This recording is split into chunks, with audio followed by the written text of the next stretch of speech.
নবান্নে মমতার সঙ্গে দেখা করলেন দিদি নাম্বার ওয়ান। কি কারণে হঠাৎ রচনা বন্দ্যোপাধ্যায়ের সাক্ষাৎ মুখ্যমন্ত্রীর সঙ্গে? হঠাৎ মমতা বন্দ্যোপাধ্যায়ের সঙ্গে নবান্নে দেখা করতে যান দিদি নাম্বার ওয়ান রচনা বন্দ্যোপাধ্যায়। সূত্রের খবর এমনটাই। আর এই সাক্ষাৎ নিয়ে রীতিমতো আলোড়ন পড়ে যায় রাজ্য রাজনৈতিক মহলে। ঠিক কি কারণে হঠাৎ রচনা বন্দ্যোপাধ্যায়ের সাক্ষাৎ মুখ্যমন্ত্রীর সঙ্গে, তা নিয়ে চর্চা চলছে রাজনৈতিক মহলে। দোরগোড়ায় লোকসভা নির্বাচন, আর তার আগে সমস্ত রাজনৈতিক দলগুলি ঘোর গোছাচ্ছে। সংগঠনের ধার বাড়ানোর পাশাপাশি সম্ভাব্য প্রার্থী নিয়েও চলছে আলোচনা। অন্যদিকে গত কয়েক বছরে বঙ্গ রাজনীতি বেশ তারকাখচিত।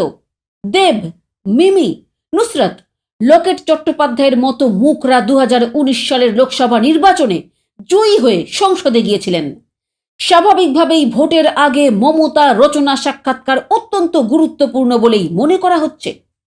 সূত্রের খবর, সম্প্রতি মমতা বন্দ্যোপাধ্যায়ের সঙ্গে দেখা করতে নবান্নে যান দিদি নাম্বার ওয়ান রচনা বন্দ্যোপাধ্যায়। আর এরপরেই তার রাজনীতিতে যোগদানের জল্পনা তুঙ্গে উঠেছে।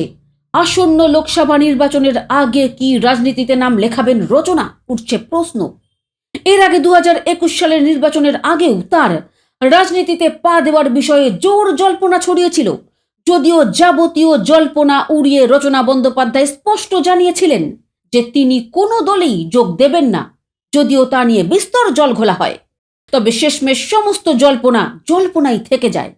টলিউডে ঝাঁকে ঝাঁকে তারকা 21 বিধানসভা নির্বাচনের আগে রাজনীতিতে নাম লেখালেও সেই তালিকায় ছিলেন না রচনা বন্দ্যোপাধ্যায়।